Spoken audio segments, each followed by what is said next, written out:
우리가 지금 바울의 생애를 따라서 사도행전을 읽어가고 있습니다. 이제 바울의 생애, 사도행전의 막바지에 다다랐는데 그 막바지에 다다라서 일어났던 아주 에피소드 같은 사건이 바로 멜리데라고 하는 섬에서 있었던 일입니다. 사실 이 바울이 지금 죄수의 신분으로 로마의 황제로부터 재판을 받기 위해서 가는 중이지 않습니까? 그러다가 이제 타고 가던 배가 풍랑을 만나서 난파하게 된 것인데 그 난파한 배로 인해서 일행들이 멜리데라는 섬의 천신만고 끝에 구사일생으로 이제 상륙을 하게 된 거죠.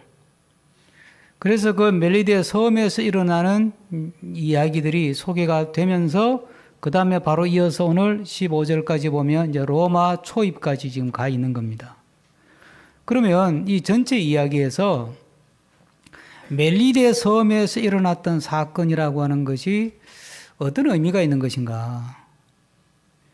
전체 흐름을 놓고 보면 이렇게 좀 생뚱맞게 들어와 있는 에피소드 같은 이야기로 자리 잡고 있는데 왜 성경은 이걸 우리에게 기록을 통해서 남겨주었을까 하는 겁니다.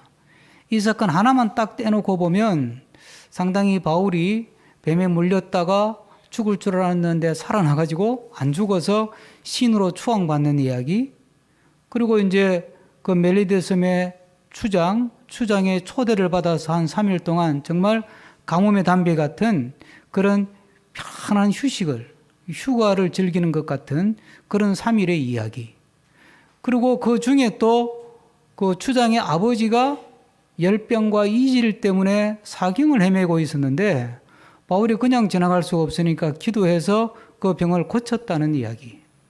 이제 그런 이야기들이에요. 그러니까 이 바울이 참 대단한가 보다. 뭐 바울의 전기를 쓰는 것 같은 그런 느낌이 살짝 들기도 하고.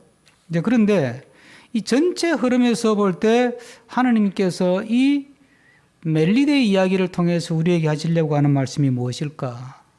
무엇을 배워야 하느냐 하는 것입니다. 사실 바울의 일행의 입장에서는 이 멜리데 섬에서 사흘 동안 보블리의 초대를 받아가지고 쉬는 것은 꼭 휴가 같아요. 지금 앞서 말씀드렸고 여러분들 아는 것처럼 바울은 지금 죄수 신분입니다. 그렇죠? 이걸 놓치면 안 되죠. 그리고 로마 황제의 재판 받으려고 가는 거예요. 기쁠 게 하나도 없어요. 살아났다고 해서 아직 살아난 게 아니에요.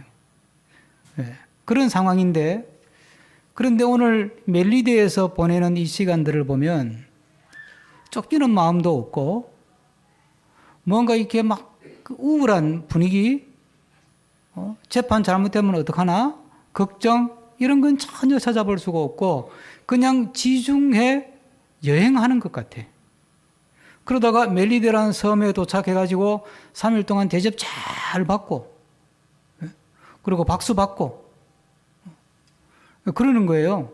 그러다가 멜리데 섬을 떠날 때는 얼마나 대접을 잘 받고 환대를 받았는지 일행이 숫자가 100수십 명이 되는 일행들이 3개월치 먹을 수 있는 식량까지 그 추장이 다 대접을 해서 배에다가 차곡차곡 실어줬다는 거 아니에요.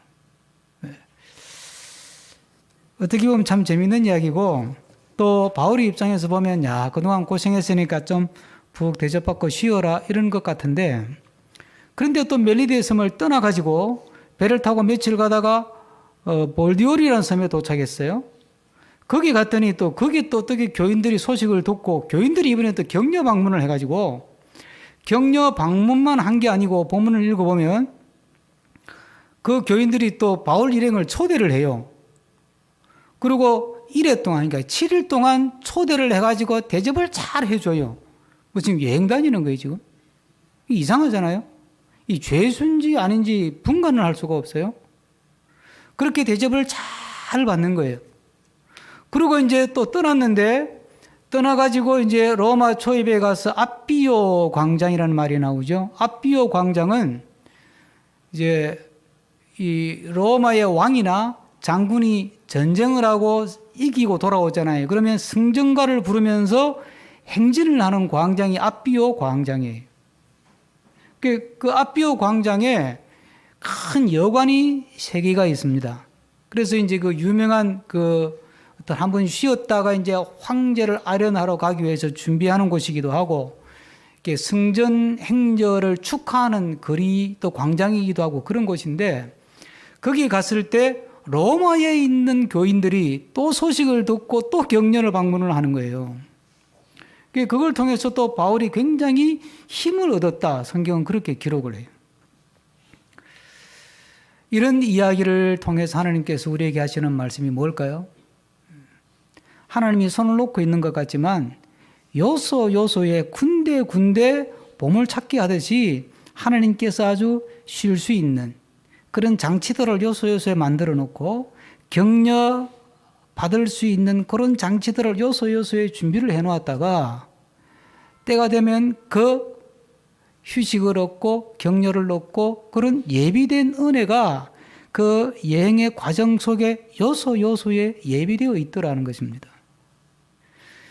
그런 만남을 통해서 서로에게 막 격려가 되는 거예요.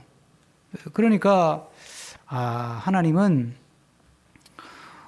우리가 볼 때는 힘들게 어렵게 고생스럽게 그렇게 하루하루를 살아가는 것 같지만 우리의 삶의 모든 요소에 하나님이 예배해 놓으신 위로의 손길들이 있고 격려의 손길들이 있다고 하는 것입니다.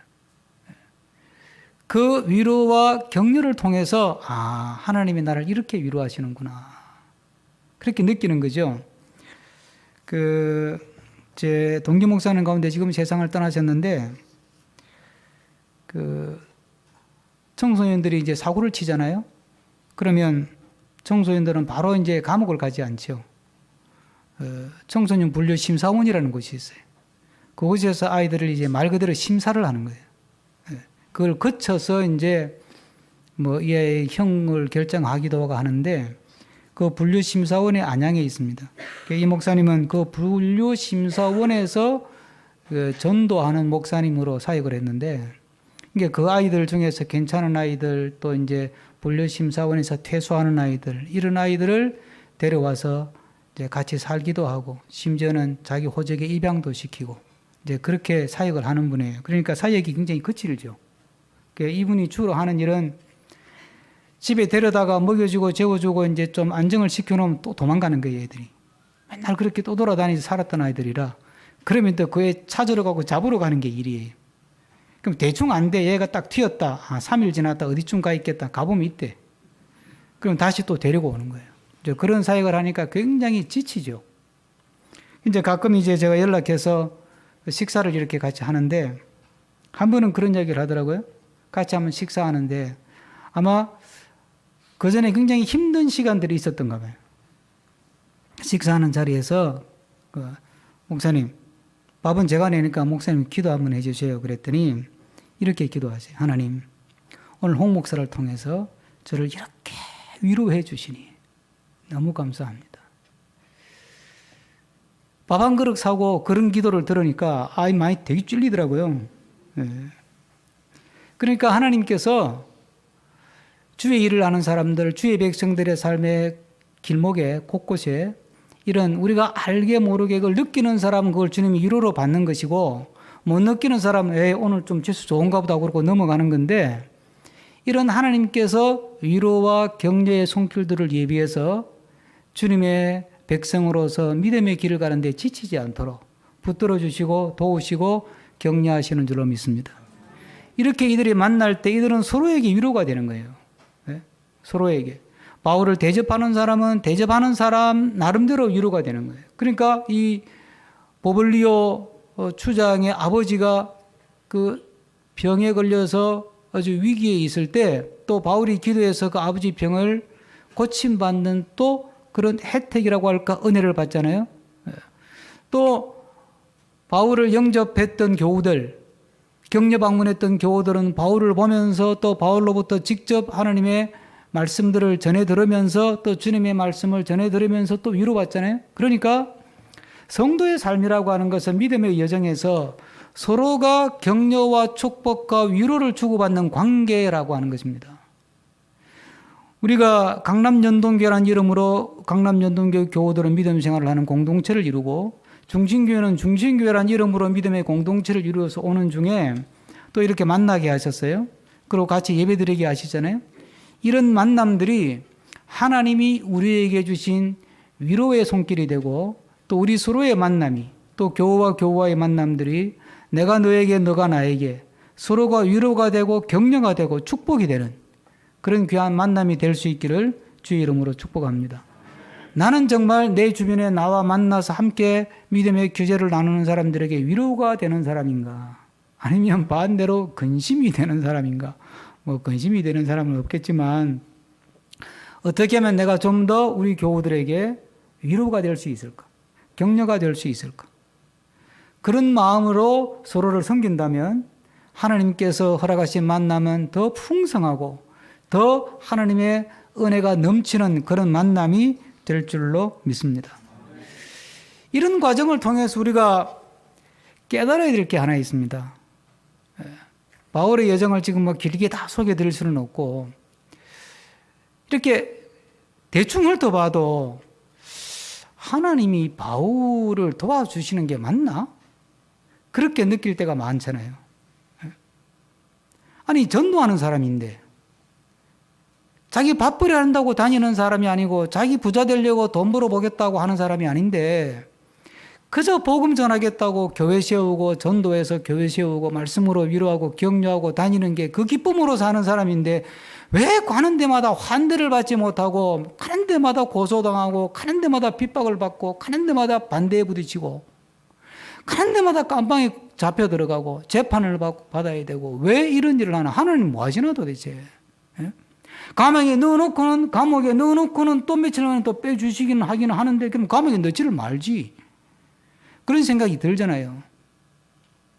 그러니까 이 바울의 여정을 가만히 보면 하나님이 진짜 바울을 도와주시는 게 맞나?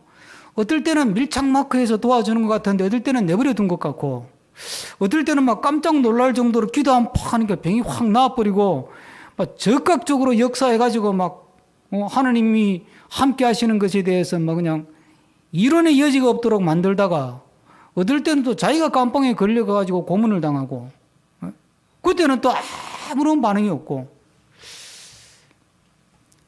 이런 여정을 가는 중에서 이 멜리데에서 바울이 경험하는 것이 뭡니까?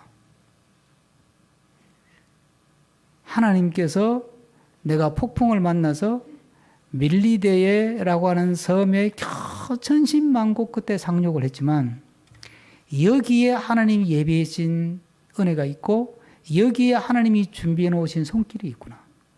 이런 걸 경험하면서 우리가 깨닫는 게, 바울의 삶의 전체는 하나님이 통제하고 있구나. 바울의 삶은 하나님의 통제 안에 있다는 것입니다. 우리는 이렇게 생각해요. 내가 원하는 편한 길, 내가 원하는 좋은 길, 내가 생각하는 잘 되는 길, 내가 또 꿈꾸는 형통한 길, 내 꿈이 이루어지고 우리 자녀의 소원이 이루어지고 모든 일이 다 만사형통하게 풀리면 하나님이 내 삶을 통제하시고 하나님은 내 삶의 주권자이시고 여호와는 나의 목자입니다. 고백이 절로 나와. 그러다가 이게 막 깜빵에 들어가거나 병에 걸리거나 시험에 떨어지거나 사업에 어려움을 겪거나 그냥 힘든 일을 겪으면 하나님 뭐 하세요? 하나님 왜 나를 안 도우세요? 나를 사랑한다면서 왜 나에게 이런 시련을 주세요? 이런 질문을 막 던져요. 사실 제가 오늘 설교를 좀 길게 할 시간만 있으면 우리가 가지는 이런 질문들의 전제가 사실은 굉장히 잘못됐다는 얘기를 하고 싶어요. 여러분, 사랑하면 좋은 일만 아이들에게 생기게 해요? 예? 사랑하는 자녀에게 아이들이 달라는 것만 줘요? 그거는 사랑하는 부모가 아니에요. 사랑하기 때문에 징계가 있는 거예요. 그래서 히브리서에서 뭐라 그럽니까? 징계가 없으면 사생아라 그러잖아요. 그런데 하나님은 사랑한다면서 왜 고난을 줘요? 이 질문 자체가 성립이 안 되는 거예요. 그거는 지극히 인간적인 어떤 법칙, 인간적인 상식, 인간적인 규율에서 볼 때는 이해가 안 될 뿐이지 하나님의 신비한 세계에서는 전혀 그런 질문거리 자체가 안 되는 거예요. 중요한 것은 좋은 일을 겪든 나쁜 일을 겪든 선한 일을 겪든 악한 일을 겪든 잘 되든 잘못되든 어떤 상황 속에서도 그 상황을 컨트롤 하는 분은 하나님이라는 거예요. 내가 어떤 상황에 처해 있든 내가 어떤 문제를 만나서 괴로워하고 고민하든 문제가 잘 돼서 기뻐하고 즐거워하든 내가 처해 있는 상황, 내가 만나는 상황을 통제하는 분은 하나님이시다. 내 삶의 모든 상황은 하나님의 통제 아래에 있다는 겁니다. 믿으시기 바랍니다. 제가 성경 중에서 참 좋아하는 말씀이 이사야 45장 7절인데 나는 빛도 짓고 어둠도 창조하며 나는 평안도 짓고 환난도 창조하나니 나는 여호와라 이 모든 일들을 행하는 자니라 하였노라. 이해가 되지? 빛도 짓고 어둠도 짓고 평안도 짓고 환난도 하나님이 지었대요. 시편 74편에는 이런 말씀이 있어요. 낮도 주의 것이요 밤도 주의 것이라 주께서 빛과 해를 마련하셨다. 예레미야 애가 3장에는 더 직접적인 표현이 있어요. 굳은 일도 좋은 일도 가장 높으신 주께서 말씀하셔서 일어나는 것이 아니냐.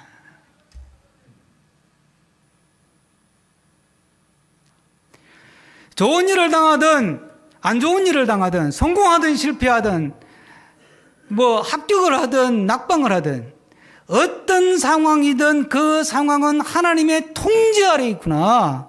믿는다는 게 뭐냐? 하나님을 신뢰한다는 게 뭐냐? 하나님을 믿고 간다는 게 뭐냐? 내가 어떤 상황에 처하든 내 앞에 어떤 문제가 펼쳐져 있든 이 모든 상황을 통제하는 분은 하나님이시고 이 모든 문제는 이 모든 상황은 하나님의 통제 아래에 있다는 것을 믿고 고백하고 따라가는 것. 이것이 믿음인 줄로 믿습니다. 상황을 내가 통제하려고 하면 문제가 생깁니다. 사울이 왕으로 있을 때 블레셋이 쳐들어왔습니다. 사울은 전쟁에 나가기 전에 예배부터 드리자 싶어서 예배 드릴 준비를 해놓고 사무엘 제사장을 불렀습니다. 예배를 드려달라고. 근데 사무엘이 안 오는 거예요. 기다려도 안 오는 거예요. 날짜가 다 됐는데도 안 오는 거예요. 사무엘이 안 오는 정도뿐만이 아니고 블레셋은 점점 가까이 지금 막 쳐들어오는 거예요. 상황이 아주 다급해요. 이랬다가는 이 상황을 자기가 통제할 수 없는 상황까지 올 수 있잖아요. 예배를 들어야 방어를 하든 공격을 하든 하는데 예배를 못 드리니까 출정을 할 수가 없고 적은 코앞에까지 오는데 방어도 할 수 없고 상황을 통제할 수가 없는 거예요. 사울이 너무 불안한 거예요. 그래서 사울이 조치를 취합니다. 제물을 준비해라. 내가 예배를 집례한다. 그리고 사울이 예배를 집례를 해버렸어요. 성경이 뭐라고 기록하느냐 하면 예배를 마치자 사무엘이 왔대. 조금만 더 기다렸으면 되는 거예요. 결국은 이 문제는 무슨 문제예요? 내 앞에 펼쳐져 있는 다급한 상황, 내가 해결할 수 없는 문제들이 펼쳐졌을 때 이 상황을 누가 통제하느냐는 거예요. 내가 통제하려고 하고 내가 조정하려고 하고 내가 어떻게 작전을 세우고 계획을 세워서 풀어보려고 할 때 오히려 낭패를 당하지만 비록 지금 상황이 어렵고 지금 비록 상황이 다급하다 할지라도 하나님께서 이 상황을 통제하고 계신다. 이 상황은 하나님의 통제 아래에 있다. 이것을 믿는다면 우리는 믿음으로 기도하며 말씀을 따라 순종의 삶을 살아갈 수 있을 줄로 믿습니다. 오늘 본문에 보면 병을 고친다는 단어가 2번 나옵니다. 한번 찾아보시면 8절에 보면 바울이 안수기도에서 보블리오의 아버지 병을 낫게 했다. 그랬는데 이 낫게 했다는 말은 헬라 원어로는 야오마이라는 겁니다. 두 번째는 9절에 보면 보블리 아버지가 나왔다는 소식을 듣고 사람들이 이제 다 막 몰려오는 거예요. 내 병도 고쳐주세요. 내 병도 고쳐주세요. 그러니까 이번에 또 그들을 다 고침을 받았다 이렇게 돼 있어요. 이 헬라 원어는 테라피오예요. 테라피라고 하는 원어예요. 그러니까 야오마이, 세라피오 이 단어 원어가 달라요, 두 개가. 이 문제를 놓고 해석을 하는 신학자 중에는 안수기도 한 것을 해서 하나님의 기적으로 고침받은 것을 야오마이라고 표현을 했고, 또 누가가 의사니까 사람들이 막 몰려오니까 이제 누가가 의술을 발휘해서 의료 선교하듯이 그들을 고쳤다. 그래서 그건 테라피오라고 하는 단어를 썼다. 이렇게 해석하는 학자도 있고, 똑같은 병 고치는 일인데 똑같은 단어를 두 번을 보통 쓰는 걸 원치 않으니까 다른 단어를 나누어 썼다. 이렇게 표현하는 사람도 있어요. 근데 중요한 건 뭐냐면, 기도를 해서 고쳤던, 누가가 의료적인 조치를 통해서 고쳤던 그 모든 상황을 통제하는 분은 하나님이라는 거예요. 하나님은 기도를 통해서도 고치고 의사를 통해서도 고치는 줄로 믿습니다. 우리는 기도를 통해서 고쳐야 하나님의 역사하고, 의사를 통해서 고친 거는 사람의 역사예요. 우리는 자꾸 그렇게 생각을 하는 거예요. 그러니까 우리 사고 속에서 하나님을 자꾸 이해하려고 하니까. 믿음이라고 하는 것은 우리가 살면서 경험을 통해서 만든 법칙이나 공식이나 제도가 있잖아요. 그런 제도를 잘 지키면서 동시에 의료적인 조치가 없이 기도만 해도 병이 나을 수 있다고 하는 하나님의 특별한 은혜, 이것도 믿고 가는 게 그게 믿음이에요. 우리는 의료적인 조치를 통해서 의사가 고치는 것을 믿는 것은 믿음이 아니라고 생각을 하고, 또 기도를 통해서 낫는 것만이 믿음의 역사라고 생각한다면 우리 믿음이 굉장히 신비주의적인 믿음에 치우쳐 있는 게, 이건 아주 건강한 믿음이 못 돼요. 만약에 이 자리에 여러분들이 그런 생각을 지금까지 가져왔다면, 하나님이 우리의 삶을 전체 통제하고 있다는 것을 내가 인정하지 않았구나. 그걸 고백하고 회개해야 될지도 몰라요. 그 문제가 그만큼 심각한 문제예요. 사람은요, 살아가면서 자꾸 무슨 법칙을 만들거든요. 우리 경험치를 가지고, 또 지식과 경험을 가지고 법칙도 만들고 공식도 만들고 제도도 만들고, 그런 우리가 만든 법칙과 공식과 제도 속에서는 안정감을 느끼고 살아요. 근데 이제 우리가 만든 법칙이 안 맞아. 그럼 갑자기 불안해지는 거예요. 우리가 만든 제도가 있는 제대로 작동을 안 해. 그러면 불안한 거예요. 여러분, 교회는 하나님이 만들었지만 교회를 운영하는 제도는 사람이 만들었죠. 성경은 하나님이 만드셨지만 교리는 인간이 만든 거예요. 자, 그럼 봐요. 교회가 얼마나 다양해요. 장로교, 감리교, 성결교, 침례교, 구세군, 그리스 종교회, 성공회, 순복음, 퀘이커, 모라비안, 다 건강한 교회들이에요. 교회마다 예배 스타일도 다 다르고요. 교회마다 교회를 운영하는 시스템도 다 달라요. 그런데 장로교에서 훈련받은 사람은 장로교만이 교회라고 생각해. 그 말은 뭐냐면 하나님을 내가 생각하는 제도 속에 가두어 버리는 거예요. 교회는 이런 것이야.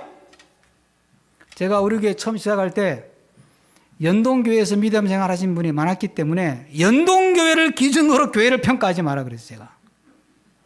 예? 예배는 이렇게 드리는 것이고 교회는 이런 걸 해야 되고 이렇게 하는 거야. 연동교회에서 경험한 게 나쁜 게 아니죠. 좋은 거죠. 그러나 그것이 절대적인 기준이 될 수 있어요.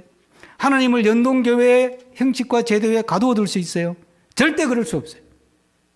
결코 그럴 수 없다니까요. 우리는 그런데 자기 경험을 가지고 자기 경험 속에 하나님을 가둔다니까요. 자기가 만든 경험치를 가지고 자기가 만든 법칙을 가지고 자기가 만든 공식과 제도를 가지고 하나님을 그게 가두어버려. 그 법칙과 공식과 제도에 안 맞으면 그 하나님 아닌데, 내가 믿는 하나님 아니야, 그거 이단이야, 이러고 나온다니까요. 그건 하나님을 무시하는 거예요. 하나님을 제한하는 것이고 하나님을 내가 내 경험치를 가지고 한정을 짓는 거라니까요. 믿음 생활이라고 하는 것은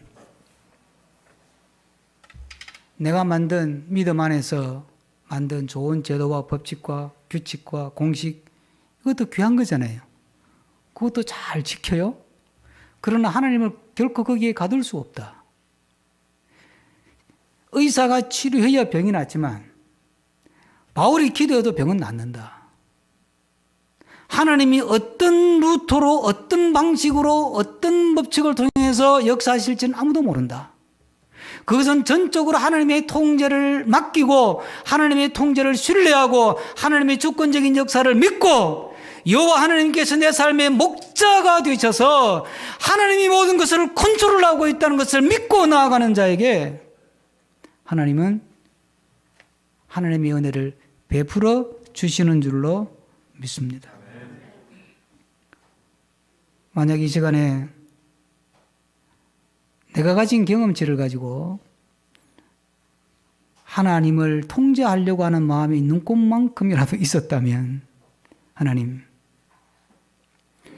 제가 이제 하나님을 통제하려고 하는 것이 아니라 내가 하나님의 통제 안에 들어가서 하나님이 어떻게 역사하시든 하나님의 역사하심에 나를 맡기고 하나님의 통제 안에서 주님이 주신 평안과 기쁨과 소망과 확신을 가지고 살아가게 하옵소서.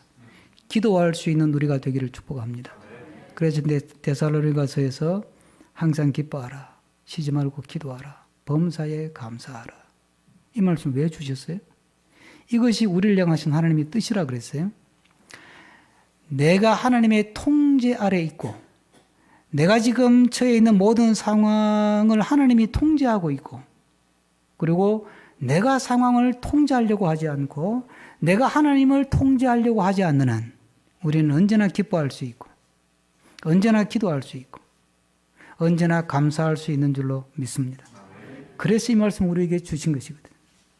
늘 하나님의 주권적인 통제 안에 내가 살고 있다는 믿음으로 언제나 소망 중에 즐거워하고 감사하고 기도하며 하나님의 기적을 보며 살아가는 우리가 되기를 축복합니다. 기도하겠습니다. 주신 말씀을 생각하면서 1분 정도 한 마음을 담아서 기도하겠습니다. 사랑권위가 많으신 아버지 하나님, 오늘도 이 시간 우리에게 주신 말씀을 통해서 내가 상황을 통제하거나 내가 하나님을 통제하려고 하지 않고 하나님께서 이 상황을 통제하고 있다는 것을 믿고 또 내가 하나님의 통제 안에 들어가서 하나님의 주권적인 역사에 나를 맡기고 기뻐하고 감사하며 즐거워하며 믿음의 길을 가는 우리가 될 수 있도록 역사하여 주시옵소서. 주님 감사합니다. 함께 해주시옵소서. 좋으신 하나님, 우리의 만남이 서로에게 격려가 되고 위로가 되고 축복이 되게 하여 주시옵소서. 내가 어떤 상황, 어떤 문제에 직면해 있다 할지라도 이 상황과 문제를 하나님이 통제하고 있다는 것, 모든 상황은 하나님의 통제 아래 있다는 사실을 믿고 내가 상황을 통제하려고 하거나 내가 하나님을 제한하거나 통제하려고 하는 어리석음을 내려놓고 하나님의 통제하심에 모든 것을 내어 맡기고 기뻐하며 기도하며 감사하며 살아가는 우리가 되게 하여 주시옵소서. 예수 그리스도의 이름으로 기도드립니다. 아멘.